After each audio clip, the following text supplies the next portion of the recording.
안녕하세요. 저는 대학을 입학하면서 서울에 올라왔고, 지금 서울 생활한 지 10년 차가 되었습니다. 입학하던 시절 하얀 얼굴에 동그란 안경을 끼고 수줍게 저에게 자신의 이름을 알려주던 한 남학생을 알게 되었고, 그렇게 저희는 무려 연애 10년 끝에 결혼을 한 신혼부부입니다. 제 남편은 한결같이 저를 사랑해주는 사람이었지만 그의 어머니는 아니었습니다. 자기야, 나 할 말이 있는데. 왜? 무슨 일 생겼어? 그게 아니라, 아버님 말이야. 상견례 때 오실 수 있으신 거지? 당연하지 하나뿐인 딸인데 시간을 만들어서도 오신다고 했어. 그런데 그건 왜 물어? 저기, 내가 엄마한테 장인어른이 몸이 조금 불편하다고 미리 말씀은 드렸거든? 그런데 엄마가 꼬치꼬치 캐묻더라고. 그래서 사실대로 말했어. 잘했어. 어차피 아셔야 하는 일인데 왜 어머님이 뭐라고 하셔? 너도 잘 알잖아. 우리 엄마가 그런 거 칠해 매우 유난이잖아. 나는 괜찮다고 했는데, 그래도 엄마가 왜 그런 집에 장가를 가냐고 하잖아. 그래서 내가 뭐라곤 했는데, 아무래도 상견례 자리에서 이상한 소리 할까봐 너무 걱정이 되네. 어머님은 10년간 우리가 연애를 하면서 그 사실도 모르고 계셨어? 아참, 자기가 엄마가 알면 난리가 난다고 그냥 결혼하게 되면 말하자고 했지? 어, 자기한테 미안한데, 우리 엄마가 이럴 줄 알고 10년간 말 못했어. 그건 내가 너무나 미안해. 그렇다고 장인어른이 부끄럽고 그런 건 아니야. 우리 엄마 봐서 알잖아. 허영심이 심하고 남에게 보이는 걸 너무나 좋아해서 그래. 알아. 뭐 한두 해 봤어? 어머님이 처음에 나 인사 갔을 때에도 호구조사 엄청 열심히 하셨잖아. 그때 내가 20살이었는데도 말이야. 맞아. 엄마가 그렇게 유난이라서 형도 결혼할 때 난리가 났었잖아. 그래서 지금 우리 가족이랑 연 끊고 아버지랑 나랑만 따로 만나잖아. 그러니 나도 걱정이 너무 되네. 그래? 그러면 아빠 오시지 말라고 할까? 내가 잘 말씀드리지 뭐. 아니야, 자기야. 그건 아니지. 아버님은 형님 두 분 말고 다른 자기만 있잖아. 그리고 내가 말했잖아. 나는 아버님 아무렇지도 않아. 아버님이 사고로 그렇게 되신 건데 누구 잘못도 아니잖아. 고마워, 자기야. 내가 결혼해서 잘할게. 그런데 어머님이 너무 싫어하시니까 나도 걱정은 된다. 내가 엄마한테 신신당부할 테니까 아버님 오시라고 해. 말 안 하려고 하다가 그래도 자기는 알고 있어야 할 것 같아서 말했어. 고마워. 엄마도 안 그래도 걱정하셨어. 아빠 몸이 불편하시니까 혹시 사돈댁에서 이상한 생각하면 어떻게 하냐고. 아빠도 내 결혼에 걸림돌 되는 것 같아서 미안하다고 하셨거든. 아버님이 그렇게 말씀하셨어? 내가 다 죄송스럽다. 나도 그런 엄마라서 너무 부끄러운데 형도 의절한 마당에 나도 그렇게 할 순 없어서 미안해. 그래도 내가 상견례 전까지는 일단 엄마한테 단단히 일러둘게. 알았어. 그러면 날짜랑 장소는 원래 우리가 처음에 정한 대로 할게. 그래도 되지? 그럼 아버님, 어머님이랑 형님 두 분 가족이랑 조카들도 다 오는데 거기에 맞춰서 우리가 나가야지. 그런 건 걱정하지 마. 고마워. 자기가 이렇게 힘이 되어주니까 나도 괜찮아. 그리고 100%는 아니지만 어머님 마음도 이해는 돼. 자식이 불편한 장인어른이 있는 집에 장가가는 걸 누가 선뜻 반기겠어. 아무리 사고로 그렇게 되셨다고 해도 말이야. 아니야. 나는 그래도 장인어른이 열심히 사시면서 형님 두 분이랑 자기랑 이렇게 잘 키우신 거 보면 존경스러워. 그러니 우리 엄마가 혹시 상견례에서 이상한 소리 하면 내가 알아서 컷할 테니까 자기는 그냥 한쪽으로 듣고 흘러버려. 알겠지? 알았어. 어릴 때부터 그러한 시선 많이 받아봐서 괜찮아. 그리고 나도 이제 대처하는 법도 알아. 물론 어머님한테 할 수 있을지는 모르겠지만. 엄마한테 할 말 있으면 그냥 해버려. 아참, 아버님은 형님 차 타고 오시는 거지? 응. 내가 모시러 가면 좋은데 일이 바빠서 안 되겠네. 상견례 날이 되어서야 뵐 수 있겠어. 죄송하다고 말씀 전해줘. 아니야. 자기 바쁜 건 아빠도 10년 동안 봐서 알거든. 그러니까 그러한 걱정은 하지 마. 알았지? 알았어. 그러면 우리도 그날 보자. 원경아, 너 지금 바쁘니? 아니에요. 어머님 무슨 일이세요? 종현이한테 이야기 들었다. 아버님 나오신다고? 네. 딸이 저밖에 없으시니깐 아무래도 사돈 어르신들이 누구인지 궁금하신가 봐요. 내가 이야기를 들었는데 아버지가 장애인이라며? 네. 그건 제가 어릴 적에 뺑소니 사고를 당하셔서 다리 한쪽이 불편하신 거예요. 그건 내가 알 바 아니고 다리 한쪽이 없으면 장애인이지 뭐. 어머님, 저에게는 하나밖에 없는 아빠세요. 그래서 종현이는 나에게 하나밖에 없는 아들이야. 너도 종현이 형 이야기를 들어서 알 거 아니야? 어디 볼 것도 없고 친정집도 찢어지게 가난한 여자랑 눈 맞아서 결혼하고 인연을 끊은 거 알잖니? 네, 저도 10년간 연애를 했으니 잘 알죠. 그래서 내가 진짜 둘째 며느리는 내가 마음에 쏙 드는 그런 여자로 얻고 싶었다. 그런데 종현이가 너랑 10년이나 사귀고 결혼할 줄은 전혀 몰랐다. 저희도 이렇게 길게 만날 줄은 몰랐어요, 어머님.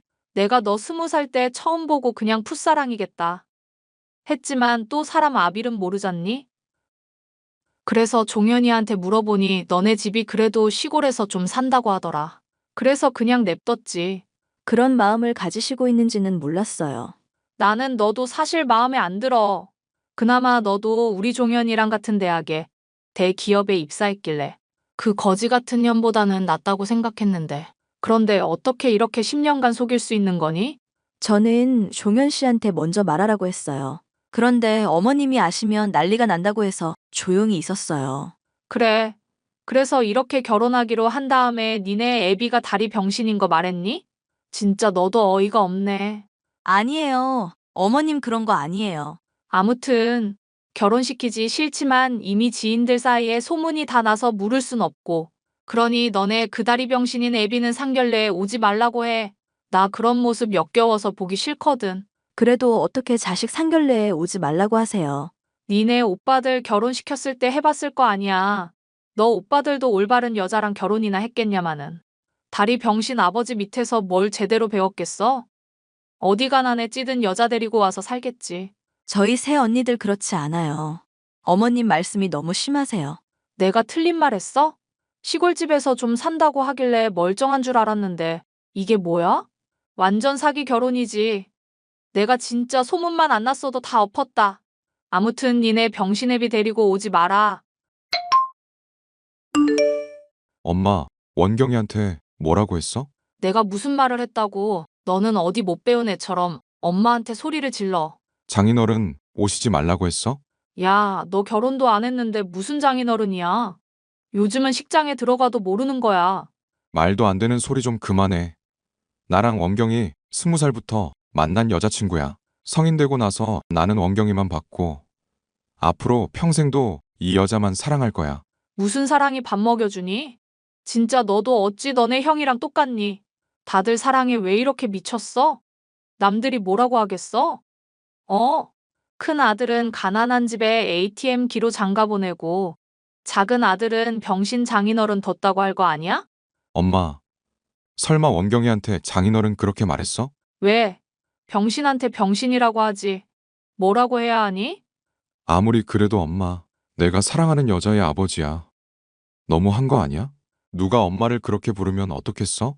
내가 그런 사람들하고 갔니?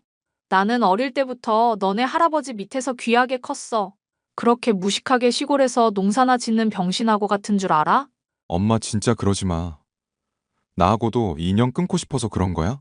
박종현, 너 정신 안 차려? 여자한테 미쳐서 너 키우느라 인생 다 바친 엄마를 버리겠다고? 진짜 돌았구나 네가? 엄마 그게 아니라 지금 하는 행동부터 말이 그렇잖아. 내가 뭘 그렇게 잘못했어? 다리가 병신이니 병신이라고 한 건데. 그리고 남들이 보면 뭐라고 하겠어? 니네 아버지 명색이 회사 대표야. 얼마나 많은 사람들이 올 텐데. 다리 없는 네 그 잘난 여자친구 아버지 보면 뭐라고 하겠어? 아버지는 괜찮다고 하셨다고. 그리고 오히려 더 자랑스러워 하셨어. 그렇게 아프신 몸으로 삼남매를 너무나 훌륭하게 잘 키우셨다고. 니네 아빠 미쳤니? 그러니 첫째 아들도 그렇게 결혼시켰지. 내가 못 살아. 엄마, 정말 장인어른 못 오게 할 거야? 당연하지. 상견례는 물론 결혼식도 오지 말라고 해. 정말 창피해서. 그러면 아버지 회사 식구들이나 친척들 친구들한테는 뭐라고 해? 그냥 죽었다고 해. 그게 더 낫겠다. 다리 병신인 모습 보여주는 것보다는 낫겠어. 자기야, 엄마 때문에 정말 미안해. 아니야, 괜찮아. 자기가 무슨 잘못이라고. 나 같은 남자 만나서 너도 그렇고 장인 어른도 듣지 말아야 하는 말씀 들었잖아. 어차피 상견례 날 아빠는 오실 거야. 걱정하지 마. 원경아, 차라리 엄마한테 다른 날로 바뀌었다고 하고 모시고 나가지 말까? 형한테 연락했더니 엄마 대신 나올 수 있다고 했어. 형수랑 조카들도 올 수 있대. 그냥 다 오시라고 해. 엄마 있으면 형수가 불편해서 안 오려고 할 거야. 그래도 상견례인데 꼭 오시라고 해. 중요한 자리인데 괜찮겠어? 당연하지. 원래대로 다 오시라고 해. 물론 저는 속으로는 정말 화가 올라오고 이러한 수모가 없었습니다. 저희를 위해서 평생 희생하신 아버지가 저는 그 누구보다도 자랑스러운데 차마 입에 담지도 못하는 말을 한 예비 시어머니를 다시는 보고 싶지 않았습니다. 하지만 그 여자를 빼고 나면 저를 10년간 한결같이 사랑해준 그 사람도, 그리고 아버님도 형님네도, 그리고 조카들도 너무나 좋은 사람들이라 그 여자 하나 때문에 저의 미래를 망칠 수는 없었습니다. 그래서 저는 상견례 날에 완전한 복수를 꿈꾸었고 저희 예상보다도 더 통쾌한 일이 일어났습니다. 어머, 우리 원경아, 안 피곤하니? 어머님, 웬일이시죠? 아이고, 내가 딸이 없어서 우리 원경이를 이제 딸처럼 키우려고. 괜찮으시겠어요? 다리 병신 딸인데 말이죠.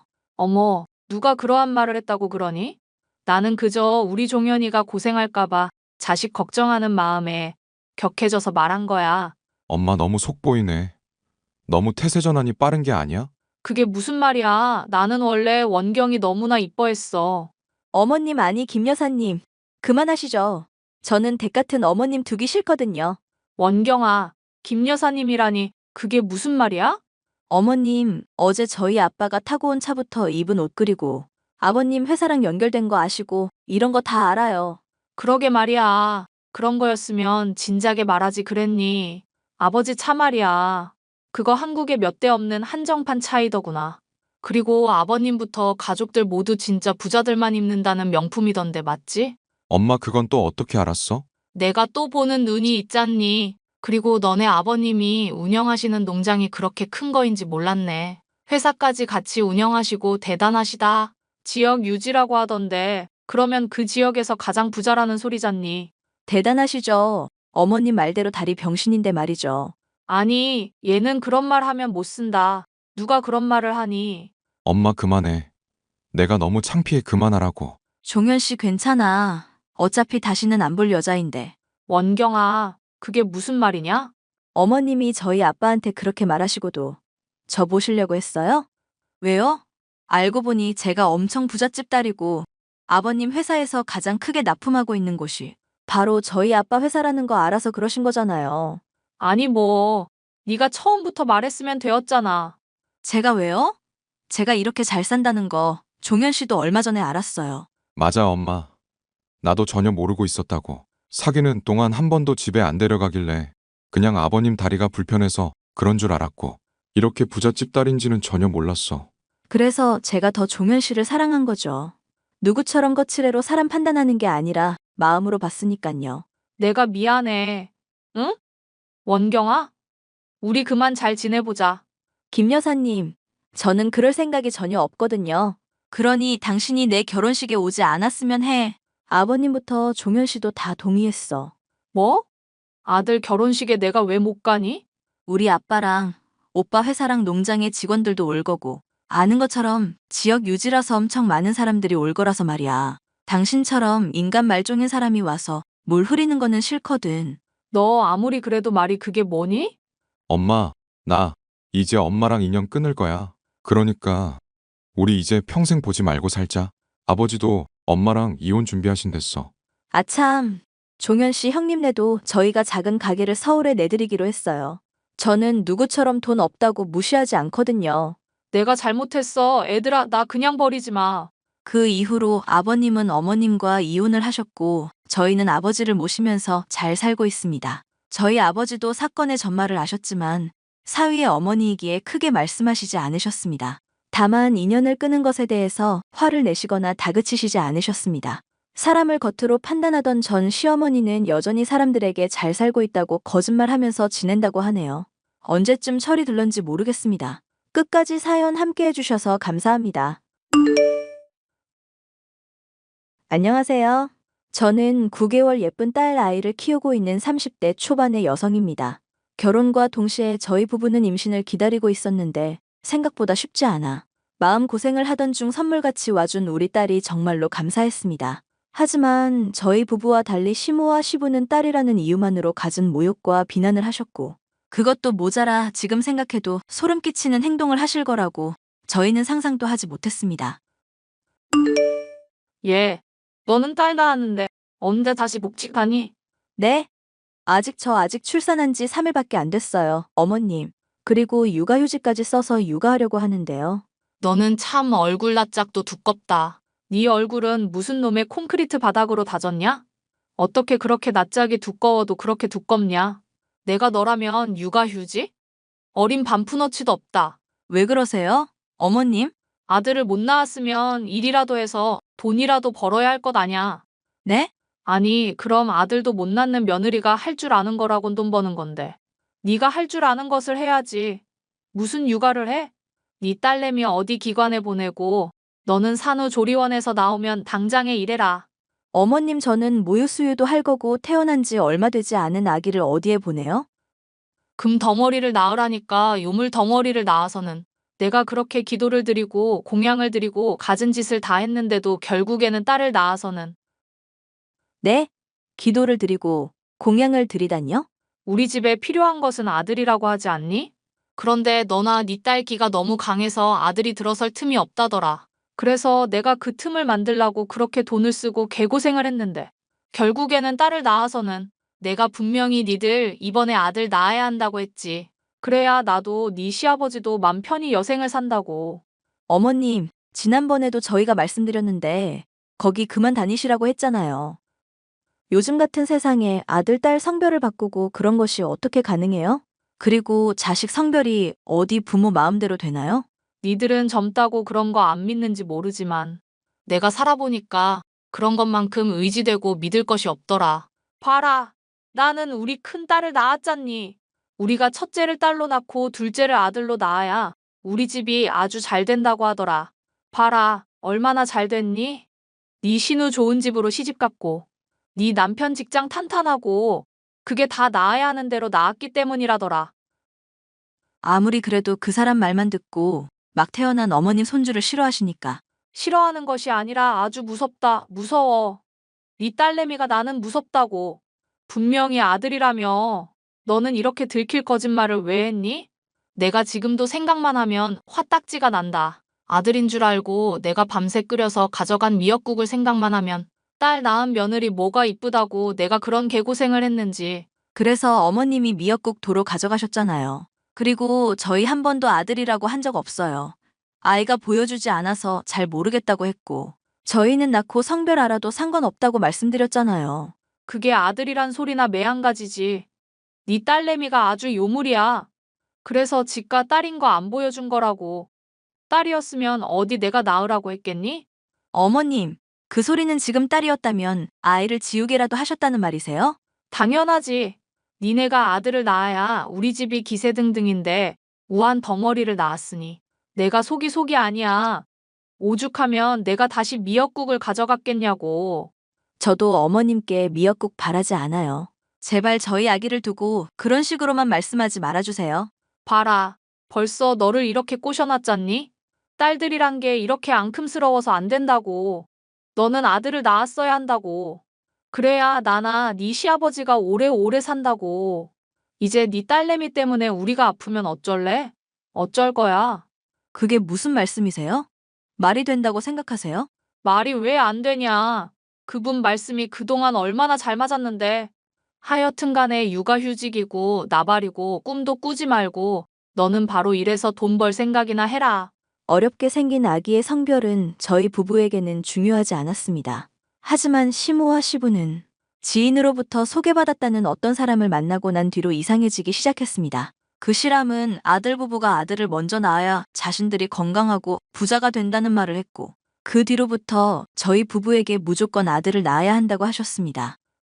하지만 제가 막상 딸을 낳자마자 시모는 그 자리에서 소리를 지른 뒤 끓여왔던 미역국을 도로 가져가셨고, 시부는 저희와 연락을 끊었습니다. 그때까지만 해도 아들 손주에 대한 가벼운 아쉬움 정도인 줄 알았습니다.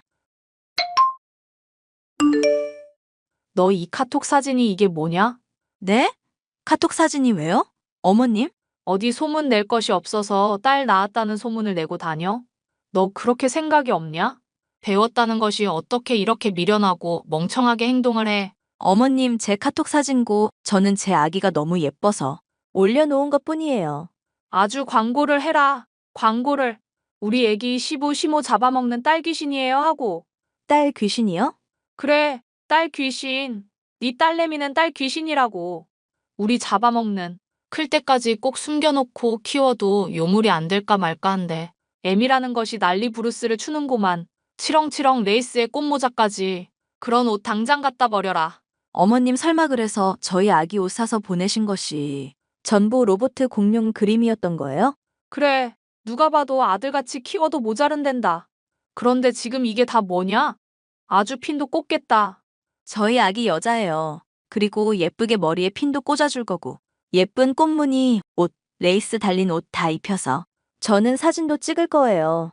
저희가 얼마나 힘들게 아이를 가졌는지 아시면서 어떻게 이렇게 손주한테 하실 수가 있어요. 네가 낳은 딸이 왜 내 손주냐? 왜 내 손주야? 할머니, 할아버지 잡아먹을 귀신이지. 귀신이라뇨. 그런 말씀하지 마세요. 내가 로보트, 공룡 옷을 보냈으면 눈치껏 아들처럼 키워야지. 너 이렇게 어른 말 무시하다가는 큰 코 다친다. 네 딸 귀신이 우리만 잡을 것 같아? 니들도 잡는댔어. 어머님, 또 그 이상한 사람 말만 믿고 계속 이렇게 손주한테 상처 주는 말씀 하실 거예요? 그 사람 말대로 해서 우리가 손해를 안 봤다. 니들도 그걸 왜 몰라? 아무튼 네 딸 사진 당장에 내리고 내가 사서 보낸 내복 입혀라. 알겠냐? 네 시아버지 네 사진 보고 기함하시더라. 뒷목 잡고 쓰러질 뻔했어. 네 딸 귀신이 할아버지부터 저승으로 보내려고 했다고. 아니요. 저는 제 딸로 키울 거예요. 어머님이 보내신 내복 이미 다 여자아이 거로 바꿨어. 저는 어머님이 구분 없이 그냥 사서 보내신 줄 알았는데 일부러 남자아이 옷을 보내셨다니 바꿔 입히길 잘한 것 같네요. 뭐? 이 망할 것이. 네가 기어이 네 딸 귀신한테 놀아나겠다. 그 말이지? 그 딸 귀신, 그런 말 좀 그만하세요. 당분간 어머님 한구 연락하고 싶지 않네요. 시모가 보낸 아기 내복이 남자 아기 거였던 이유를 듣고 너무나 기가 막혔습니다. 하지만 그보다 더 분하고 억울하고 참을 수 없었던 것은 저희 아기에게 딸 귀신이라는 이름을 만들어 부르는 것이었죠. 그런데 그런 시모보다 시부의 태도에 저희 부부는 기가 막혔습니다. 니들도 이제 아기를 낳았으니 어른이다. 비록 우리 집안에 도움이 되고 필요한 아들을 낳지 못했지만 그래도 어쩌냐? 우리 김씨 피를 받았고 어찌됐든 니들 새끼 아니겠냐? 그런데 어머니가 해도 너무하세요. 그렇게 하는 네 엄마는 얼마나 가슴이 찢어지겠냐? 네 누나는 아직 임신도 안 했고 손주라고 하나 있는데 그게 딸 귀신이니? 그 딸 귀신 소리 좀 그만 좀 하세요. 이제 태어난 지 한 달도 안 된 애한테 무슨 그런 소리를 하세요. 아버님, 저도 그 말이 정말 듣기 거북해요. 그래서 내가 이름을 지었다. 네? 저희 아기 이름을요? 김현규, 김현준, 김현성 셋 중 하나를 골라라. 이 이름 아주 비싼 거다. 비싸요? 그래. 그 양반이 이름까지 장명하고 하지 않는데 우리가 하도 사정을 하고 우리가 곧 네 딸기. 아니 니들 딸 때문에 단명하게 생겼으니 장명을 해주더라. 네? 설마 그 사람한테 이름을 돈 주고 지어오신 거예요? 그래. 우리가 니들을 이렇게 생각한다. 네 딸이랑도 잘 지내려면 이 셋 중 하나로 이름을 지어야 한다고 하니까 하나 골라라. 아버지, 이름을 좀 보세요. 다 남자 이름이잖아요.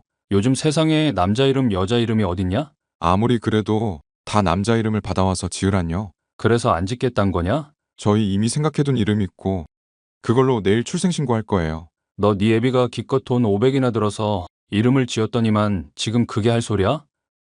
500만 원이요? 아버님, 무슨 이름을 500만 원이나 내고 지어요? 니들 딸 귀신이 귀신 안 되고 사람 노릇하게 하려고 그랬다. 어디 그게 우리 위해서냐? 저희 딸한테 딸 귀신이라고 하지 말라고 했죠. 그게 왜 우리 위해서예요? 그 이상한 사람 말만 믿고 아버지랑 어머니 단명하게 될까봐 그러는 거잖아요. 지금 속고 있다고요. 그 사람한테 왜 이렇게 모르세요? 그리고 무슨 돈을 그렇게 줘요? 그 사람이 얼마나 영이 맑은지 아냐? 이 이름도 잠깐 눈 감고 뜨더니 바로 한자를 쓰더라. 영이 알려준 거라고. 이 이름으로 불리면 네 딸이 아들로 산다니까 이 이름으로 지어라. 말도 안 되는 소리 좀 그만하세요. 저희 애는 저희가 키워요. 그렇게 무서우시면 차라리 신경을 끄세요. 신경을 어떻게 꺼? 네 딸 첫돌 돌아오기 전에 아들로 만들어야 한다는데 네? 이름이라도 부르면 그나마 음기가 약해진다고 하니까 제발 좀 이 이름으로 지어라. 그럴 생각 전혀 없어요. 그 이름 다시 갖다 주고 돈이나 다시 받아와요. 흔해 빠진 이름 3개 지어주고 500만 원? 그만 좀 속아요. 니들이 이렇게 말 안 들을 것까지도 그 양반이 다 꿰고 있더라. 그래서 이름도 지어갈 필요가 없다는 거 내가 우겨서 지었더니만 그 양반 진짜 앞을 훤히 내다본다. 니들이 이렇게 달라진 것은 다 니들 딸 귀신 때문이야. 어머님, 저희 친정엄마께서 어머님 다녀가셨다던데요? 응? 그래, 내가 잠깐 들렀다. 그런데 너는 어디 가고 네 친정 엄마가 애를 보고 있냐? 잠깐 장 보러 마트에 다녀왔었어요. 네 친정 엄마 말 들어보니까 이름도 아주 여자애 같은 이름으로 지었더구나. 네 시아버지가 돈까지 써가면서 지어온 이름인데. 네, 저희가 원래 지으려도 이름으로 지었어요. 그런데 어머님, 대체 저희 아기 기저귀에 무슨 짓을 하신 거예요? 저희 아기 기저귀마다 한자로 아들이 쓰여 있는데, 내복에도 쓰여 있고요. 이거 쓰시려고 다녀가셨어요? 아니, 그걸 네가 어떻게? 아무리 작게 쓰셔도 저 우리 아이 엄마예요. 엄마 옷 입히면서 옷에 묻은 것들 없나 안 살펴보나요? 왜요? 그 사람이 이번에는 뭐라는데요? 그 양반이 진짜 웬만해서는 절대로 안 알려주는 묘수를 나랑 네 시아버지가 빌고 빌어서 받아왔다. 이번에는 얼마짜린데요, 그게? 내가 그 생각만 하면 아직도 우라가 치민다. 네 딸내미 때문에 지금 우리가 돈을 얼마나 썼냐? 태어난 지 얼마 되지도 않은 것이 벌써부터 할아비, 할미 돈을 다 빼먹고 있지 않냐? 그래서 딸 귀신이라고 하는 거야. 붙어서 빨아먹어대니까. 그게 저희 아기를 위해 쓴 돈이에요? 어머님, 아버님 마음 편하자고 쓰신 돈이죠. 대체 언제까지 이러실 거예요? 아들처럼 키우라고 그러니까. 아들처럼. 내가 아들처럼 키우라고 몇 번을 말했어. 네 딸이 우리 잡아먹는다고. 그래서 그 사람이 손주 오시고 기저귀에다 아들이라고 써 놓으래요? 사실은 문신을 해줘야 가장 좋다던데. 이참에 네 딸 문신 하나만 하자. 네? 기저귀나 옷은 아무리 써놓아도 네 딸내미 기가 새서 힘들다더라고. 그래도 안 써놓는 것보다 낫대. 그런데 진짜 최고는 네 딸 문신이라더라.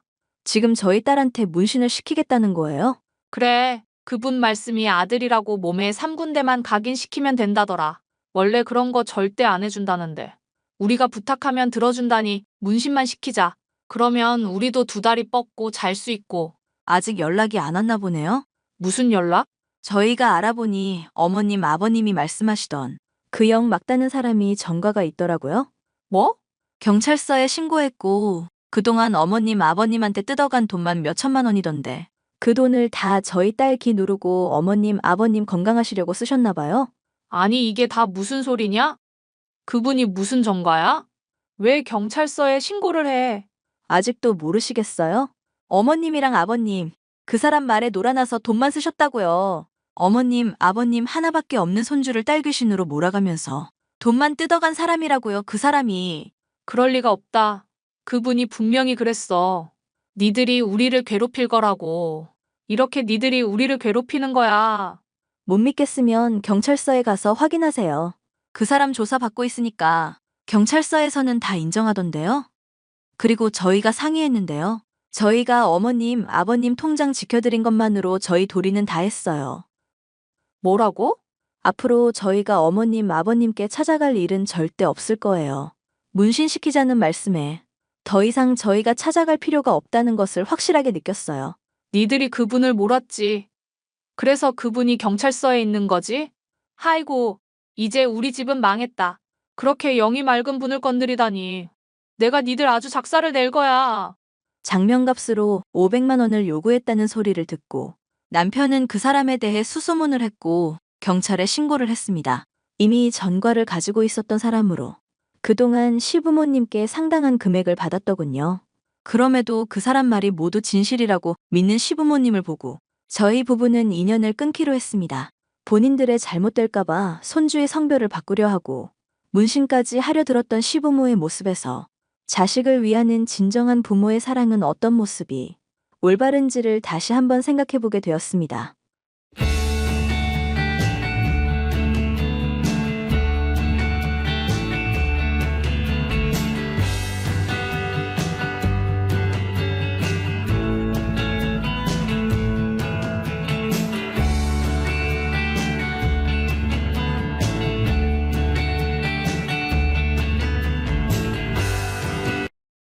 오전.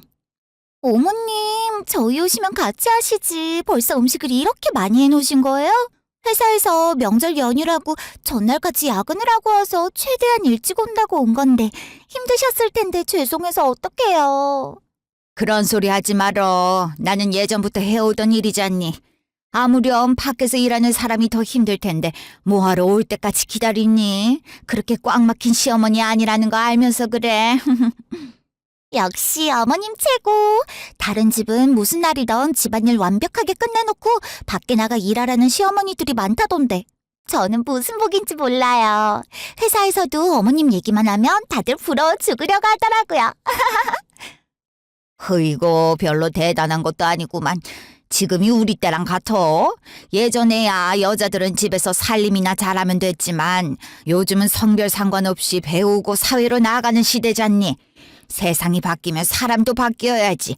인정도 안 하고 적응하지 못하면 도태되고 욕먹는 법이야. 나는 우리 며느리들이 어디서든 주눅들지 않고 마음껏 능력 펼치기 바라는 사람이니까 언제든 하고 싶은 대로 하고 살면서 행복하기만 하면 된다. 허허, 정말 둘째야, 네 시어머니 진짜 멋지지 않니? 돌아가신 우리 어머니도 이러셨어야 했는데 그 옛날에는 시집살이가 당연했으니 사람이라면 당한 만큼 돌려주고 싶은 게 당연한 심리인데 자기가 겪은 힘든 시집살이를 며느리들에겐 절대로 물려주지 않을 거라고 다짐하더니만 그걸 진짜 지킬 수 있을지 누가 알았겠니? 내 집사람이라서가 아니라 참 대단하다 대단해. 그럼 당신은 진짜 시집 잘 온 거야. 우리 엄마 같은 시어머니 없다는 거 알고 있지? 아직도 밖에서 친구분들 만나시면 며느리들이 다 능력 좋아서 TV에 나오는 광고들은 거의 다 만든다고 얼마나 자랑하시는 줄 알아. 아들보다 며느리 사랑하는 시어머니는 우리 집밖에 없을걸. 나도 잘 알지. 근데 어머님, 친구분들한테 자랑하시는 건 좋지만 확실한 것만 말씀하셔야 하지 않을까요? 형님도 물론 광고 쪽에서 일하긴 하지만 TV에 나오는 큰 광고들은 회사 대 회사로 계약이 성사되는 경우가 많은데 형님 혼자 진행하기엔 조금 부족하잖아요. 아마 어머님이 보셨던 건 대부분 저희 회사를 거쳐 지나간 것들이거든요. 앞으로는 자랑하실 때 우리 둘째 며느리가 아주 잘 나가는 광고 회사 대리인데 웬만한 광고들은 다 만든다라고 하시면 될 것 같아요. 게다가 개나 소나 컴퓨터 두들기는 사람이 아니고 제대로 입시 치러서 당당히 4년제 시각 디자인과 졸업장 들고 광고 회사 입사해서 바닥부터 차근차근 모범생 코스를 밟으며 대리까지 됐다고 덧붙이면 더 좋을 것 같아요. 광고가 다 거기서 거기지 뭘 꼭 학교 나와서 회사가 있어야지만 할 수 있는 거니? 우리 첫째도 얼마나 능력이 좋은데 들어보니까 예전부터 국내건 해외건 공모전에 나갔다만 하면은 수상은 다 휩쓸었고 그 명성으로 여기저기서 일 좀 해달라고 의뢰가 끊이질 않는다는데 큰 회사에 소속되어 있는 것도 좋지만 혼자서 꾸려나가는 것도 얼마나 대단한 일이니 안 그래? 에이 어머님, 그럼 개나 소나 다 1인으로 움직이지 뭐하러 취업 경쟁까지 벌여가면서 회사에 들어가려고 하겠어요. 중소기업보다는 대기업을 선호하고 저스펙보다 고스펙을 선호하는 건 다 이유가 있는 거죠. 형님도 계속 이쪽 분야에서 일을 하실 거면 조금 더 배워서 학력을 맞추시지 왜 그걸 안 하셨는지 저도 참 안타까워서 하는 말이에요. 둘째 말 맞다나. 그럼 맛집이라고 소문난 식당 주인들은 다 요리를 배워서 자격증을 따서 차렸어야 했겠네. 물론 학력이고 자격이고 그런 것도 중요하지만 무엇보다 중요한 건 실력 아니겠니? 나는 우리 첫째도 훌륭하다고 생각한다. 하여튼 우리 어머님이랑 아버님은 아무것도 모르신다니까. 그런 식당이랑 광고는 비교할 게 못 되잖아요. 광고는 말 그대로 전문성이 필요한 직업인데 형님 편만 드시는 것 같아서 괜히 서운해요. 편은 무슨, 우리가 언제 편을 들었다고 그래. 쓸데없는 소리 하지 말고 저기 전 부칠 재료나 가져오렴. 이제 슬슬 전 부쳐서 상 차릴 준비해야지. 그나저나 형이랑 형수님은 언제 오신대? 벌써 점심때가 다 되어가는데 밥은 같이 먹을 수 있는 건가? 그러고 보니까 좀 늦으시네요. 저 혼자서도 저는 붙일 수 있지만 저도 어제까지 야근해서 피곤해 죽겠는데 어머님 힘드실까봐 새벽같이 일어나서 일찍 왔는데 형님은 회사도 안 다니시고 집에 계시면서 뭐 하신다고 아직까지 안 오셨대요? 일하는 사람이라면 어쩔 수 없겠지만 그런 게 아니라면 좀 더 먼저 와서 같이 음식 도와드리는 게 맞지 않나요? 으이그, 첫째가 집에 있다고 해도 노는 애니? 아까부터 첫째도 일한다고 몇 번을 말했는데. 어머님, 아버님, 저희 왔어요. 너무 늦게 와서 죄송해요. 아직 전 안 붙이셨죠? 손만 닦고 얼른 제가 할게요. 아이고, 뭐 급하다고 뛰어들어와. 서두르지 않아도 되니까 천천히 해라. 늦었다고 집에서부터 어찌나 서두르던지. 나는 머리도 다 못 말렸다니까. 아유, 아침부터 정신없어서 혼났네. 재수씨 먼저 와 계셨네요. 아주버님 오셨어요? 형님도 오셨네요. 저희는 아까부터 와서 기다렸죠 뭐. 많이 바쁘셨나 봐요. 아유, 미안해, 동서. 빨리 오려 했는데 내가 연휴 전까지 시한을 넘겨주기로 해서 어제 새벽까지 작업을 했더니 깜빡 늦잠을 자버렸어. 동서도 일하고 오느라 피곤했을 텐데 내가 전 다 붙일 테니까 좀 쉬다가 어머니 음식 마무리하는 것만 좀 도와드려. 시안이 여러 개 밀린 것도 아닐 텐데 미리 해놓으시지.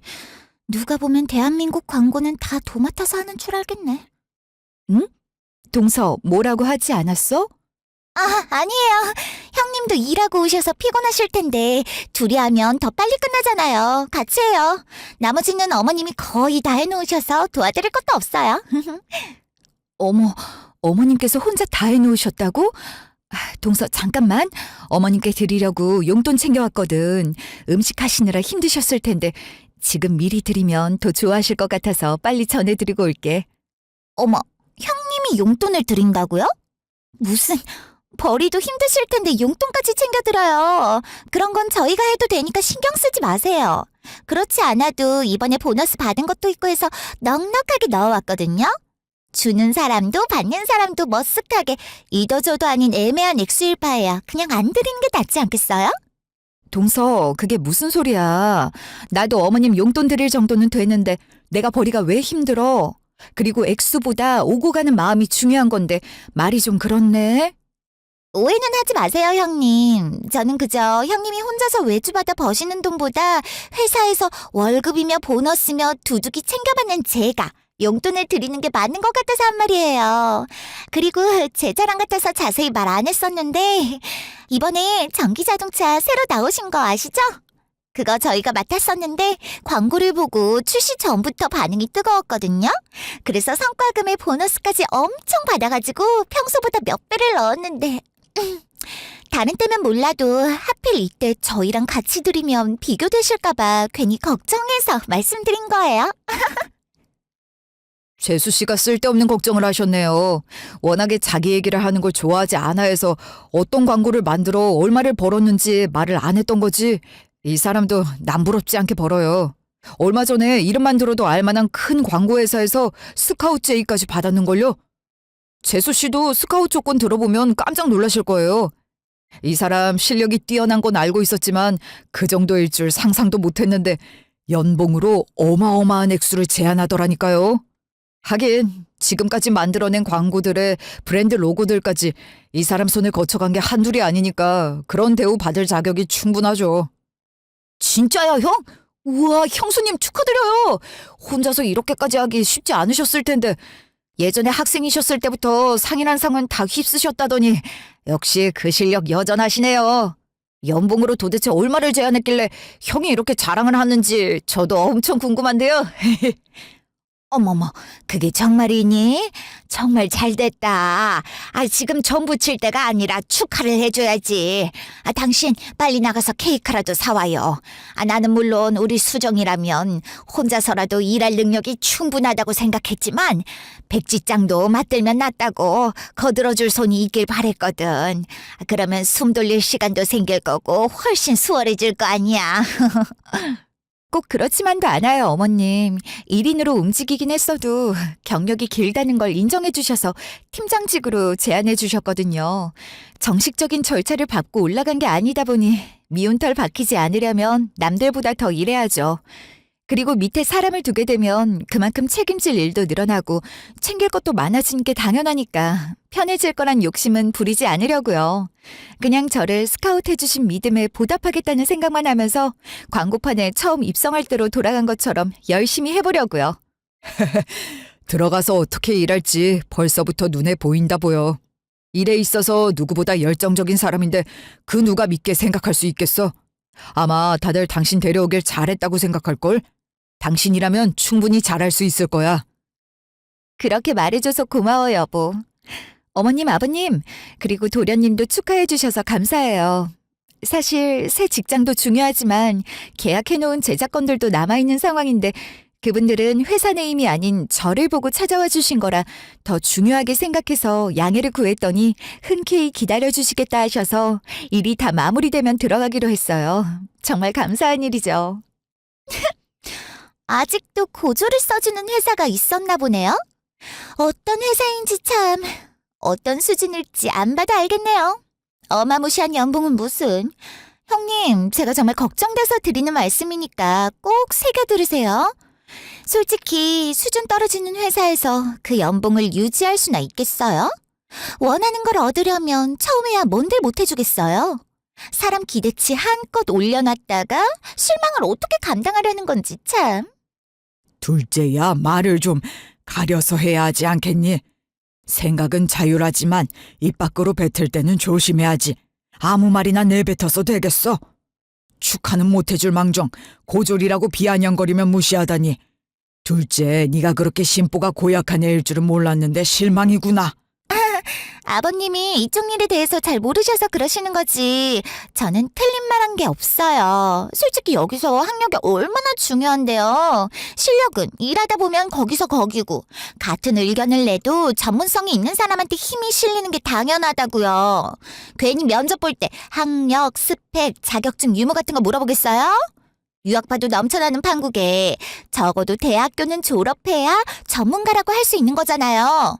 아무것도 모르는 사람이 보면 비슷해 보일 순 있겠지만 조금 배운 사람들 눈에는 디테일처럼 한 끗 차이로도 수준이 갈리는 게 광고판이잖아요. 요즘에 포토샵이나 일러스트 작업 조금만 할 줄 알면 뭣도 모르는 것들이 만만하게 보고 이쪽으로 치고 들어오는데 얼마나 짜증나고 얄미운데요. 이래서 디자인 전공으로 졸업장까지 딴 사람들만 억울하다니까요. 누구는 돈이랑 시간이 남아 돌아서 대학교까지 갔겠냐고요. 그래서 형님도 실력은 있다 쳐도 고졸이니까 지금까지 회사는 못 들어가고 혼자서 일하셨던 거 아니에요? 재수 씨, 아까부터 자꾸 고졸이라고 하는데 고졸이면 회사도 못 들어갑니까? 광고 제작도 못하냐고요. 포스터 디자인이나 편집 실력이 누구보다 뛰어난 사람인데 고졸이면 그 실력도 인정받지 못한다는 거냐고요. 설령 그렇다 하더라도 그게 재수 씨랑 무슨 상관이라고 스카웃 받은 사람한테 축하해주는 자리에서 분위기를 망쳐가면서까지 망신을 주는 겁니까? 재수 씨 가치관을 비하하려는 생각은 없지만 모든 사람도 다 같을 거라고 생각하진 마세요. 이 사람도 충분히 능력 뛰어난 사람이고 경력도 많아서 회사에서 인정받아 높은 연봉까지 제시하면 스카웃 당한 사람입니다. 그게 증명해 주잖아요. 아주버님, 그럼 말씀해주세요. 도대체 그 어마어마한 연봉이 얼마인데요? 경력은 많고 커리어도 어느 정도 있는 고졸 디자이너를 스카우트하는 거면 많이 쳐줘봤자 2,500에 3,000 정도? 그것도 새우인지 새우 전인지를 따져봐야죠. 그 정도면 초봉치고 많이 주는 거예요. 솔직히 형님 나이엔 조금 적긴 하지만 요즘 시대에 고졸한테 그 연봉 준다 하면 영혼까지 바쳐야죠. 당신 그만 좀 해. 여자가 그 돈 버는 게 어디 쉬워? 형수님이 회사 처음 들어가시는 건데 축하해줘도 모자랄 판국에 아까부터 내가 다 창피하다 진짜. 뭐가 아니고 와서 자꾸 말꼬리를 잡는 거야. 당신 처음 입사해서 받은 연봉을 생각해봐. 연봉 3,000이면 잘 버는 거구만. 내가 뭘 어쨌다고 그래. 틀린 말 한 것도 없잖아. 나는 그때 졸업하고 입사해서 처음으로 받은 초봉이니까 당연히 적을 수밖에 없지. 당신도 방금 말했잖아. 근데 형님은 제대로 된 커리어인지는 모르겠지만 경력이 쌓여 있다면서. 근데 그 경력으로 스카웃까지 당해서 받는 연봉이 내가 그때 초봉이랑 비슷하면 이게 축하할 일이야? 다들 형님이 처음 회사를 들어가는 거니까 어떻게든 축하해주고 싶은 마음이 크다는 건 알겠는데 아무리 그래도 현실적으로 말을 해줘야지, 안 그래? 품 안에 끼고 좋은 말만 해줘봤자 아무런 도움 안 되니까 너무 높은 기대만 하고 가지 말라는 마음으로 내가 총대맨 것뿐인데 다들 나한테만 너무 뭐라는 거 아니야? 어머님, 아버님도 똑같아요. 제가 원래 돌려서 말을 잘 못할 뿐이지 나쁜 의도는 전혀 없었는데 아무렇지 않게 웃어 넘길 수 있는 걸 계속 형님 편만 드시고 저한테 뭐라고 하시니까 제가 괜히 나쁜 사람 된 것 같고 서운한 맛만 생기잖아요. 지금뿐만이 아니고 늘 그러셨잖아요. 형님은 워낙 상냥하시니까 금전적으로는 제가 더 챙겨드렸는데도 항상 우리 첫째라 하시면서 형님만 이뻐하시고 더 챙기셨잖아요. 제가 모를 줄 아세요? 착한 것도 물론 중요하지만 결국엔 사람이 살아가는데 필요한 건 돈이라는 걸 모르셔서 이러시는 거예요? 형님보다 제가 학벌은 물론이고 능력도 말할 필요도 없이 제가 좋고 벌이 또한 제가 훨씬 잘 버는데 노후를 위해서라도 제 편을 들어주셔야죠. 이러다가 제가 어머님 아버님한테 반기라도 들면 나중에 어떡하시라고 이러세요? 동서, 어머님 아버님한테 그게 무슨 말버릇이야. 지금까지 자식을 위해 평생을 다 바쳐서 키워주셨으면 노후를 책임지는 건 당연한 거지. 그게 무슨 대단한 거라고 돈을 들먹이면서 협박을 해? 막말로 도련님이 커서 동서랑 결혼해 가정을 이루고 사는 데까지 아무런 불편함과 문제가 없었던 건 다 어머님과 아버님 덕 아니야? 동서가 대학 부심이 있다는 건 예전부터 알고 있었고 내가 고졸이라 동서보다 가방끈이 짧은 건 사실이니까 무슨 말을 해도 참을 수 있었는데 그깟 돈으로 힘겨루면서 막 나가는 건 정말 아니라 생각해. 앞으로 안 볼 사이도 아닌데 얼굴 붉히고 상처 주면서 동서는 마음 편하겠어? 당장 어머님 아버님께 사과드리고 나한테도 사과해줬으면 좋겠어. 그렇게만 한다면 동서가 오늘 보인 행동은 진심이 아닌 실수라고 생각하고 더는 나도 말 안 할 테니까. 형님도 착한 척 좀 그만하세요. 계속 그런 식이니까 저만 나쁜 년 되는 거잖아요. 솔직히 돈 안 쓰고 그냥 상냥한 말 몇 마디면 끔뻑 죽어서 편들어주니까 편하시잖아요. 이래서 못 배운 사람은 어떻게 해서든 티가 나는 법이라던데 남들 다 공부하고 입시 준비할 때 여시처럼 사는 방법을 터득하기라도 했나 보죠? 그게 아니면 고졸은 어딜 가든 무시당할 게 뻔하니까 하염없이 착하기라도 해야 한다고 생각하셨나? 진짜 궁금해서 그러는데 형님은 사람이 그냥 순수하게 착한 거예요? 아니면 연기하는 거예요? 재수씨, 그만하지 못해요?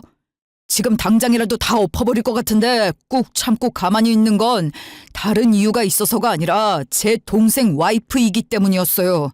근데 재수씨는 정도라는 것도 몰라요? 위아래도 없냐고요? 재수씨가 뭔데 이 사람을 깔보고 무시합니까?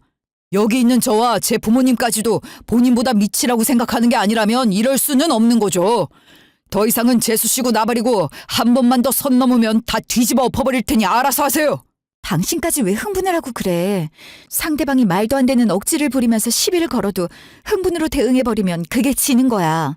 게다가 어머님 아버님 앞에서 그런 모습 보이면 좋지 않다는 거 알잖아. 이미 동서 하나만으로 충분히 충격받고 힘드실 텐데 우리까지 보태드리지 말자. 동서는 이왕 이렇게 된 거 하고 싶은 말 있으면 다 해. 어떻게든 오늘 날 이기고 위로 올라서려고 작정한 것 같은데 말린다 해도 멈출 생각 없잖아. 이렇게 명절날 분위기 망가뜨릴 만큼 고졸인 내가 스카우트 제의를 받았다는 게 마음에 안 들었어? 그래서 이렇게까지 하는 거야? 생각을 해보니까 한편으론 저한테 무시당한 게 한두 번이 아닌데 처음으로 연봉 주는 회사에 스카우트 제의를 받았으니 자랑하고 싶었겠다 싶네요. 이런 게 바로 정신승리겠죠? 아니, 솔직히 고졸 학력으로 취직도 못하고 그나마 듣보잡 광고나 깨작거리면서 입에 풀칠을 듣는데 자기보다 아랫사람인 동서는 잘 나가는 대형 광고회사 대리에 어디서도 무시 안 당하는 4년제 디자인 전공자인데 자격지심이 좀 심했겠어요? 일적으로는 비빌 건덕지도 안 되니 집에서라도 대접받고 싶었을 텐데 그것도 몰라줬던 거잖아요. 어머머, 그러고 보니 정말 그렇네. 형님이 충분히 서운할 만 하셨겠어요. 넓은 마음으로 이해 좀 해드릴걸. 형님도 아시잖아요. 제가 졸업한 대학이나 회사에 자부심 있는 거. 근데 그걸 대학도 안 나온 사람이 우리 회사보다 안 좋은 회사면서 자랑스럽게 얘기를 하니까 괜히 인정받지 못하고 무시당하는 것 같아서 웃겼었나요? 아, 그래? 동서가 그렇게 자부심이 넘치고 애사심이 들끓는 회사에서 받는 연봉은 얼마야? 예전부터 늘 자랑해왔잖아. 연봉도 높고 성과금에 보너스까지 통 크게 주는 곳은 동선의 회사밖에 없을 거라고. 아까도 보너스 받아서 어머님 드릴 용돈도 엄청 두둑하게 넣었다길래 그렇게 자랑하던 잘 나가는 광고회사의 대리 연봉은 얼마일지 궁금해지네. 그래야 나도 회사에 들어가서 그걸 목표 삼고 더 열심히 일하지. 아, 제 연봉 물어보시는 걸 보니 형님도 제가 부러우셨던 거죠? 역시 그럴 줄 알았어요. 진작에 인정하면 좋았잖아요. 그럼 오늘 같은 일도 없었을 텐데. 형님도 참. 저 대리 찍고 연봉 4천이잖아요. 물론 세울어요. 한 달에 300 이상 꾸준하게 찍히는데 여자가 이 정도면 잘 나가는 커리어 우먼이죠. 다들 얼마나 부러워하는지. 게다가 가끔씩 보너스로 100만 원씩 주는데 이런 회사가 어디 있냐고요. 통장을 바라보기만 해도 뿌듯하고 애사심이 절로 샘솟을 수밖에 없죠. 1000에서 1500이면 얼마 차이 안 난다 생각하실 수 있겠지만 월급으로 환산하면 얼마나 많이 차이 나는 건데요. 제 주변만 해도 일하는 여자들은 끽 해봤자 180에서 200 정도 버는데 그럴 바엔 집에서 얌전히 살림이나 하는 게 낫지 않겠어요? 처음에는 물론 적은 연봉일 수밖에 없겠지만 열심히 하시다 보면 저처럼 높은 연봉 받으실 수 있을 거예요. 제가 많이 도와드릴 테니까 걱정 마세요. 아, 그래? 대리 연봉이 4천이라. 동서는 만족하나 보네? 그럼요. 원래 광고계는 박봉인 거 말 안 해도 아는데 연봉으로 4천 받는다면 탑급일걸요? 어차피 승진하면 할수록 더 오를 건데요, 뭐. 근데 만족하냐니, 그건 왜 물어보세요? 여보, 내 계약서 가방 안에 있을 텐데 가져와 줄래? 정신이 없어서 정리한다는 것도 까먹고 들고 왔는데 이런 일이 생길 거였나 보다. 자, 여기 있어. 100번 말하는 것보다 눈으로 확인시켜주는 게 낫겠지. 난 또 잠시도 입을 안 쉬고 촉새같이 떠들길래 연봉이 억대는 되는 줄 알았는데 꼴랑 4천 가지고 그렇게 거들먹거린 거였다니. 너무 실망이네요, 재수씨. 이래서 진짜 능력 있는 사람은 가만히 있어도 인정받는다니까. 말 많이 하느라 입 아플 텐데 좀 쉬고 우리 와이프 계약서나 읽어봐요. 그렇게 무시하던 고졸 디자이너가 연봉으로 얼마를 제의받았는지. 꼴랑 4천이요? 참나, 형님이 받아봤자 얼마나 받아... 이게 뭐야? 잠깐만, 공이 몇 개야? 1, 2, 3, 4, 5, 6, 9,700? 미친 거 아니야? 어떻게 이럴 수 있어요? 제대로 디자인 전공도 아닌 고졸을 9,700이나 주고 데려오는 게 말이 되는 거냐고요! 아니야, 이건 절대로 있을 수 없는 일이라고! 우리가 늘 첫째 능력이 출중하다고 얘기했잖니. 다만 혼자서 일을 하기에 쉴 시간도 없으니까 회사를 들어갔음 했던 것뿐이지. 그전에도 이미 둘째 네가 연봉으로 받는 돈은 쉽게 넘을 정도로 벌어왔단다. 만날 때마다 고졸이라 무시당하고 같은 업계라고 취급도 안 해주는데 일에 자부심을 느끼면서 열심히 하는 사람 맥 빠지게 만들고 싶지 않다면서 꼭 비밀로 해달라고 하더구나. 우리 보고 첫째 편만 든다고 했지? 능력도 뛰어나고 돈을 더 잘 버는데 해명 한번 하지 않고 엄한 소리 들으면서도 널 배려하는 그 마음이 이뻐 보여서 조금이라도 감싸주고 싶었던 게 편들어주는 걸로 보였다면 부정하진 않으마. 설령 사람이 자기보다 부족하더라도 포용하고 감싸줄 줄 알아야지. 그걸 약점 삼고 무기로 삼으면 되겠니? 변은 익을수록 고개를 숙여야 하는 법인데. 일도 돈도 다 중요하지만 첫째를 보고 겸손함이 뭔지 좀 배웠으면 좋겠구나. 어머님은 아무것도 모르시면서 무슨 말씀을 하시는 거예요? 자기 PR이 중요한 시대라고요. 내가 잘난 건 잘났대 해야지 겸손하면 누가 알아주기나 해요? 디자인 전공으로 광고회사 입사하는 그런 제대로 된 코스 밟아온 저보다 실력 떨어지는 건 당연하지 않아요? 그런데 어떻게 대학 졸업자인 나보다 고졸이 높은 연봉을 받을 수가 있는 건지 이건 절대 있을 수 없는 일이라고요. 당신은 창피하지도 않아? 이제 그만 좀 해. 형수님이 능력이 좋으시다는 건 알고 있었지만 이 정도일 줄은 몰랐는데 오죽 답답하셨으면 그동안 한 번도 자기 능력에 대해 말씀은 안 하시다가 연봉 계약서까지 보여주셨겠어. 액수를 눈으로 확인까지 했는데 더 이상 무슨 말을 더 하겠다는 거야? 이쯤 하면 당신도 인정할 건 인정하고 사과드려. 당신까지 왜 이래 진짜? 나보다 잘 버는 줄도 모르고 그동안 어머님 아버님께 금전적으로 얼마를 해드렸는데 그때마다 입 싹 닫고 모르쇠 하고 있더니 이제 와서 능력 좋으니 인정하라는 거야? 그렇게 돈을 잘 버는 사람은 내가 돈 쓸 때마다 뭐 하고 있었대? 고졸이라 돈벌이도 힘들겠네 하면서 그렇게 무시를 해댔는데 속으로 내가 얼마나 우스웠겠냐고. 형님이 나를 진짜 동서로 생각했으면 혼자 북치고 장구치고 하지 않도록 말을 해줬어야지. 가만히 보고만 있었다는 건 이렇게 가족들 앞에서 개망신 주려는 속셈이 있었다는 거라고. 결국에 나는 돈은 돈대로 쓰고 망신까지 당해버렸잖아. 오호, 그만하라도. 보자 하니까 어른들 앞에서 못하는 말이 없어 그냥. 네가 그렇게 금전적으로 얼마를 들였는지 계산기 두들길 줄은 몰랐구나. 그동안 우리한테 용돈을 주고 밥을 사고 했던 행동들이 마음에서 우러나와 한 게 아니라 능력을 과시하고 인정을 받고 싶어서 했단 말이냐? 그런 줄 알았다면 어떻게 해서든지 받지 않았을 텐데 눈치 없게 받았나 보구나. 속으로 욕 많이 했을 텐데 얼마가 들었는지 말해주면 10원 하나 빼먹지 않고 그대로 다 토해낼 테니 계산해서 꼭 말해라. 그리고 첫째 대신 네가 다 했다고 착각하지 말아라. 너처럼 하나부터 열까지 생색내는 사람이 아니라서 말을 안 했던 것뿐이지. 네가 우리한테 쓴 돈의 몇 배는 썼을 거니까. 돈을 쓰고도 욕먹는 게 가장 멋없는 놈이라더니 그게 내 며느리가 될 줄은 꿈에도 몰랐다. 동네 창피해서 나온. 첫째가 개망신 주려고 마음먹었다면 수천 번도 더 망신 줘서 얼굴도 못 들고 다니겠어. 지 잘났다고 떠들어대다가 더 잘난 첫째한테 찍소리도 못해서 수치스러운 걸 가지고 어디다가 죄를 덮으시오. 그렇게 생색내는 돈 안 써도 좋으니 제발 좀 그만 속 시끄럽게 하고 집으로 돌아가. 아버님, 좋다고 받으실 땐 언제고 이제 와서 다 돌려주신다고요? 챙겨주는 건 둘째밖에 없다고 칭찬도 많이 해주셨잖아요. 역시 아버님도 형님이 저보다 연봉이 더 높다니까 형님한테 마음이 기우신 거죠? 그래서 저한테 이렇게까지 뭐라 하시는 거잖아요. 제발 다들 정신 좀 차리세요. 연봉이야 지금 형님이 더 높다고 해도 결국 변하지 않는 건 형님은 고졸이고 저는 대학까지 나온 디자인 전공자라는 사실이에요. 앞으로 살 날이 많이 남았는데 누가 더 높이 올라가고 연봉을 많이 받을지 지켜봐야 하지 않겠어요?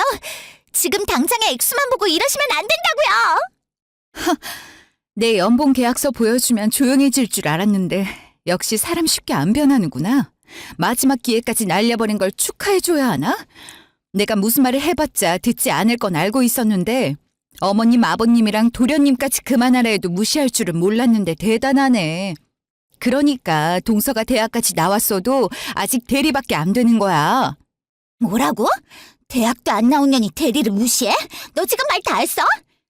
대리라면 아래에서 올라오는 의견들을 조율해 위에 전달하는 중간다리 역할을 해야 하는데 동서처럼 자기만 잘났다고 남 얘기는 들을 생각도 안 하는 사람이 그런 일을 제대로 할 수나 있겠어?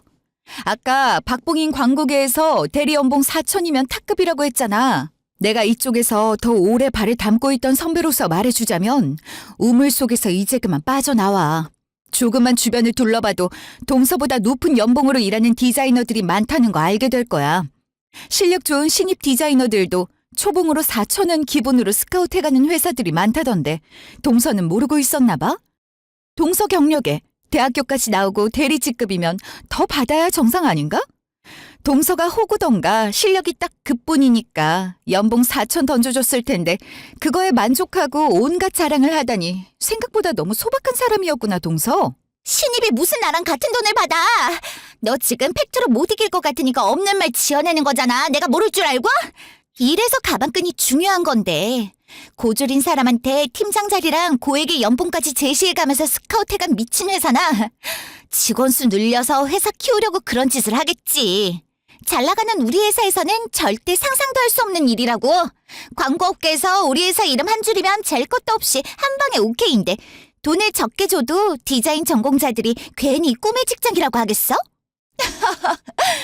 계약서 제대로 안 봤어? 나한테 고액의 연봉을 제시하면서까지 스카우트한 회사가 동선의 회사잖아.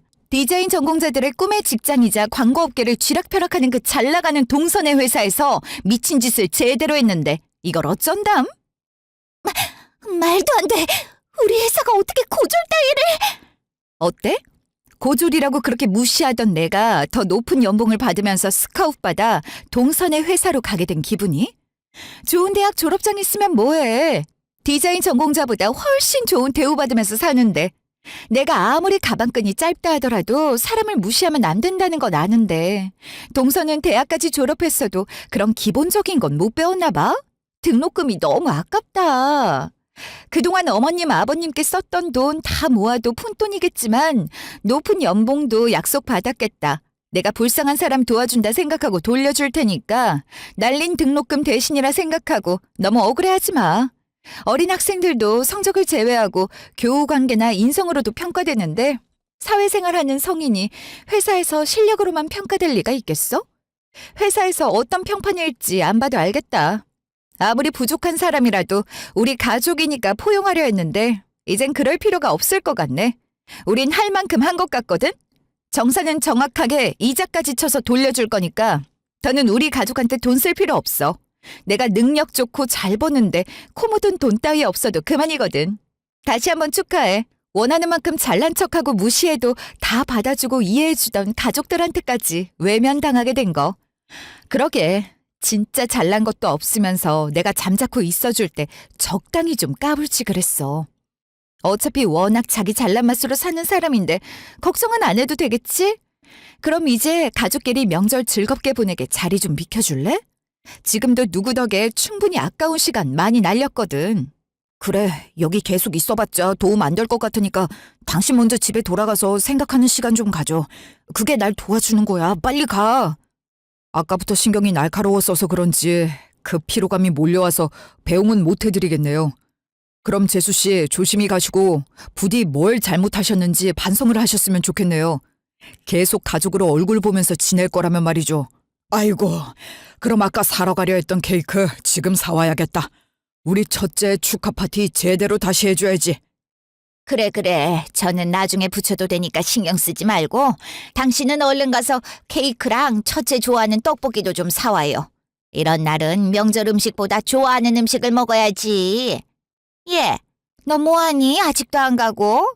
분위기 흐리지 말고 썩 나가라니까. 멀뚱멀뚱 서서 뭐하고 있어? 어머님, 왜 미시는 거예요? 어머님, 아버님, 여보, 진짜 혼자 가라고?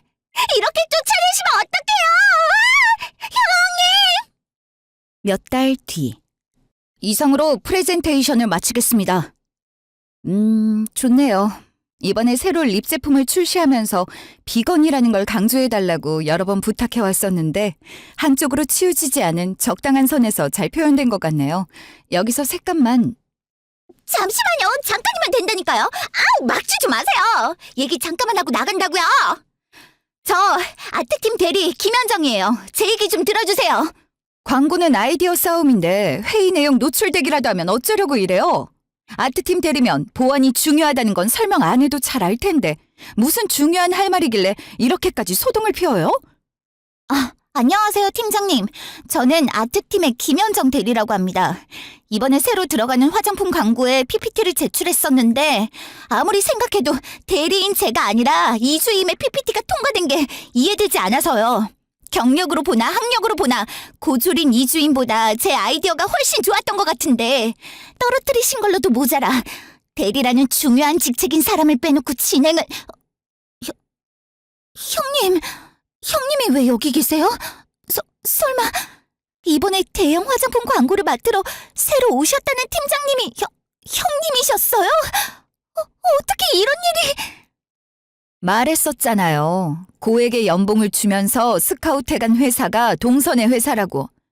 그땐 그럴 일 없다고 믿지도 않더니 회사에서 직접 보니까 놀라셨나 보네요. 그리고 우리가 아무리 형님 동서지간이라고 해도 여긴 회사인데 호칭 신경 써주시죠, 김 대리님. 이번 광고부터 대형 건들은 디자인 제작부터 편집, 합성까지 한 번에 하는 올인원 팀을 따로 나눠서 진행하기로 했거든요. 그래서 제 팀원이 아닌 분들께는 아직 인사를 드리지 못했어요. 올인원 팀 팀장 박수정이라고 합니다. 앞으로 잘 부탁드릴게요. 올인원 팀이라고요? 대형 광고를 맡아서 하는 팀이라면 당연히 저 같은 대리급이 있어야 하는 거 아닌가요? 어떻게 제가 빠지고 수준 낮은 사람들이... 사적인 감정을 공적인 데다가 분풀이 하시면 안 되잖아요.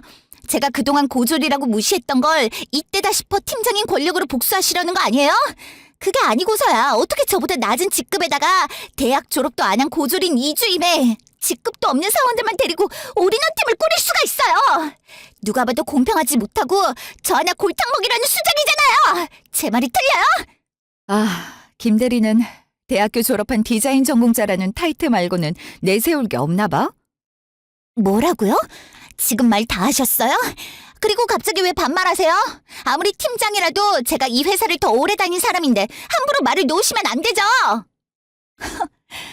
광고하는 사람은 다 이 회사 사람이야? 이 업계에 오래 있어도 내가 더 오래 있었고 지금 직급도 내가 훨씬 높은데 말 놓으면 안 될 이유라도 있나? 김 대리가 먼저 이주임을 고졸이라고 무시했는데 팀장으로서 내 팀원을 무시하는 사람한테 존댓말까지 해가면서 존중해줄 필요가 있을까?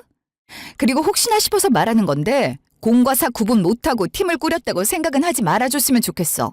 직급과 이름도 가린 채 제출한 PPT만 확인하고 팀원을 뽑았는데 어떤 게 김 대리 거였는지 어떻게 알았겠어? 난 누구랑 다르게 학력, 경력 그런 거 하나도 상관없는 사람이거든. 우리한테 가장 중요한 건 실력이잖아? 아까 떨어진 이유를 납득시켜달라고 했었나? 김 대리가 제출한 걸 보면 비건에 초점을 두긴 했는데 맞지도 않는 걸 억지로 끼워 맞춘다는 느낌이랄까? 게다가 올드한데 쓸데없이 화려해. 그래서 뭘 말하고 싶은지를 모르겠어. 이걸 광고라고 선보이면 큰돈 들여 출시한 화장품 싹 다 회수하고 우린 위약금까지 물어줘야겠다 싶어서 선택할 수가 없겠더라고. 나중에 제출자가 김 대리였다는 걸 보고 솔직히 조금 실망했었어. 그렇게 디자인 전공으로 대학 졸업했다고 고졸 디자이너들을 무시했었는데 그 실력이 이거라니. 이 실력으로 대리까지 어떻게 올라왔나 놀라기도 했고 회사 다닌 기간으로 어찌저찌 대리는 달았지만 연봉이 적은 이유가 이거였나 싶기도 하고 여러 생각이 들었달까? 아마 김 대리가 대학교가 아닌 대학원 석사, 박사까지 졸업했어도 그 PPT를 제출했었다면 단번에 떨어뜨리고 고졸인 이주인 PPT를 선택했을 거야.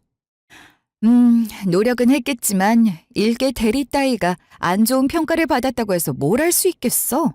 설령 불만이 있다 해도 속으로만 생각해. 뭐 사람마다 보는 시각은 다른 거니까 제 PPT를 보고 그렇게 평가하실 수도 있죠. 그렇다 해도 그게 올인원 팀이 되지 못한 이유라고는 생각되지 않는데요. 100번 양보해서 고졸인 이주임이 이번엔 아이디어가 샘솟아서 PPT를 잘 만들었을 수는 있죠. 하지만 입사한 지 얼마 되지도 않은 사원들을 뽑으신 건 어떻게 설명하실 건데요? 사원들이 만든 PPT는 저도 확인했는데 부족한 점이 누가 봐도 넘쳐났잖아요. 아까 올인원 팀 소개할 때 말해주지 않았나? 디자인 제작부터 편집, 합성까지 한 번에 맡아서 하는 팀이라고. 김 대리 편집이랑 합성 할 줄 알아? 디자인 전공이 그런 걸 어떻게 알아요? 그래도 머리가 좋은 편이라서 조금만 배우면 사원들보다 더 잘할걸요? 김 대리는 역시 자기 잘난 맛에 사는 사람이구나. 언제까지 사람들을 학력이나 직급으로 판단하고 무시할래? 김 사원은 합성 쪽에서는 이름까지 날린 사람이고 최 사원은 광고 쪽으로 전향하기 전까지는 예능 방송국 편집실 씹어먹던 사람이었어. 이런 대단한 사람들을 냅두고 김 대리가 배울 때까지 기다려야 하는 이유가 굳이 나한테 있었을까? 디자인 전공 졸업장까지 있는 사람이 광고 기획안을 개떡처럼 만들어서 제출했는데 알려준다 한들 언제 배울 줄 알고 아까운 시간을 들여가면서 뭐 이쁘다고 기다리겠어. 그럴 시간에 컴퓨터 학원에서 포토샵이나 동영상 편집 배우는 학생들 알바비 주고 부탁하는 게 훨씬 효율적이지, 안 그래? 회사가 학교나 학원도 아니고 월급 루팡들을 돈까지 줘가면서 가르쳐줘야 하는 건 아니잖아. 알만한 사람이 왜 그래, 김 대리? 이렇게 자기보다 못 배우고 낮은 위치에 있다고 사람들 무시할 시간이 있으면 회사에 도움되는 사람이 될 수 있도록 자기 개발을 좀 하는 게 어때? 요즘에 실력이 뛰어난 중고등 학생들도 넘쳐나는데 이래가지고 김 대리가 이 광고계에서 버틸 수나 있겠어? 졸업한 대학교 이름에 먹칠하지 않으려면 꾸준히 노력해야지. 아직까지 입사할 때의 실력으로 머물러 있으면 어쩌겠다는 거야? 내 말 무슨 말인지 알아들었으면 이제 그만 나가줄래? 올인원 팀 앞으로 준비된 프로젝트들이 많아서 말이야. 회의할 게 쌓여 있거든? 김 대리도 꼭 우리 팀처럼 대형 프로젝트들은 아니더라도 실력을 발전시킬 수 있을 만한 일을 뭐라도 찾아서 해봐. 팀장님, 잠시만요. 제가 잘못했어요. 앞으로 고졸이니 뭐니 그런 소리 다시는 안 할 테니까 저한테도 기회 한 번만 주세요. 올인원이라면 일당백으로 뭐든지 할 수 있는 인재들만 들어가는 팀이고 큰 대형 프로젝트들은 앞으로도 여기서 다 맡아 할 텐데 회사에서도 많이 밀어준다는 거잖아요. 제가 이 일에 대해서 얼마나 보람을 느끼고 애사심이 넘치는 사람인지 아시면서 어떻게 이러실 수가 있어요? 그동안의 잘못을 만회할 수 있도록 딱 한 번만 기회를 주시면 안 될까요? 제발요. 제가 이렇게 빌겠습니다. 네, 형님. 제가 그동안 형님 고졸이고 돈 못 번다고 무시해서 정말 죄송해요. 저번 명절 때도 연봉 계약서까지 보여주셨는데도 사과 한마디 없이 끝까지 바락바락 대들어서 많이 화나신 거 알아요. 이렇게 사과드려도 풀리지 않으실 거 잘 알지만 믿어주신다면 일을 위해서라도 회사를 위해서라도 어떻게 해서든 열심히 하는 모습 보여드려서 만회할게요. 물론 집에서도 앞으로는 꼬박꼬박 형님 대접해드리면서 쥐 죽은 듯이 조용히 살게요. 올인원 팀처럼 잘 나가는 팀의 임원이 아니고 뒤치다거리나 하면 그게 다 무슨 소용이겠어요. 저는 절대 그렇게 못해요. 그러니까 형님, 아니 팀장님, 제발 사람 하나 살린다 생각하고 기회 한번 주세요. 무슨 말이든 조언으로 듣고 PPT 수정하려면 100번 1000번도 더 할게요. 제발요. 아, 큰 대형 프로젝트가 아니면 다 쓸모없는 일들인가요? 김 대리는 지금 이 순간에도 어떻게 해서든 잘 나가는 팀으로 들어오고 싶어서 안달난 사람으로밖에 안 보이네요. 크던 작던 우리에게 광고를 맡기는 사람들은 열과 성을 다해 만든 제품들을 조금 더 좋은 빛을 볼 수 있도록 해주길 바라는 마음이 가득해요. 김 대리가 뭐라고 그 마음의 크기를 책정해서 평가를 하죠? 그런 마음으로 접근을 하니까 아이디어가 개떡같이 나올 수밖에 없는 겁니다. 더는 대꾸할 가치 없을 것 같네요. 여기 이 회의실에 있는 사람들 중에서 김 대리가 무시할 만한 사람은 아무도 없거든요. 회사에서도 알아주는 팀에 속해 있는 팀원들이고 연봉도 비교할 수 없을 만큼 높은 사람들이니 급 떨어지게 물 흘리지 말고 나가세요. 김사원, 최사원 뭐예요? 당장 김 대리 끌고 나가지 않고. 팀장님 잠시만요. 아직 저 할 얘기가 더 남아. 팀장님. 저희 올인원 팀은 맡은 프로젝트마다 큰 성과를 내게 되었습니다. 다들 실력 좋은 팀원들 덕분이죠. 꽤 많은 시간이 지난 지금 적은 인원으로는 도저히 감당할 수가 없게 되어 팀을 여러 개로 나누어 신입도 채용하는 등 변화가 많이 생겼어요. 팀장이었던 저는 총괄 팀장이 되어 관리하게 되었는데 연봉도 많아졌지만 책임지고 신경 쓸 것도 그만큼 늘어나 하루하루 정신없이 바쁜 나날을 보내고 있답니다. 동서는 아직 대리직을 유지하고는 있지만 동서 앞으로 일이 떨어지지 않아 인턴들과 함께 간단한 포토샵 업무만 하고 있다네요. 그러다 보니 자연스레 연봉도 감봉되었다던데 디자인 전공으로 대학 졸업까지 한 동서 자존심에 많이 힘들었는지 조만간 퇴사 예정이라고 도련님이 말해주시더라고요. 시댁 식구들은 동서가 잘못했으니 책임도 동서가 져야 한다고 이걸 계기로 깨닫는 게 있기를 바란다고 하시더라고요. 저와 남편, 또 시댁과는 아무런 문제 없이 예전처럼 서로를 위해주며 잘 지내고 있지만 언젠가 동서도 학력이나 능력으로 사람을 평가해서는 안 된다는 것을 깨닫고 잘못을 인정해서 가족의 곁으로 다시 돌아와 다 같이 잘 지냈으면 좋겠다는 마음이 아직은 포기가 안 되네요. 지금까지 긴 제 얘기 들어주셔서 감사합니다.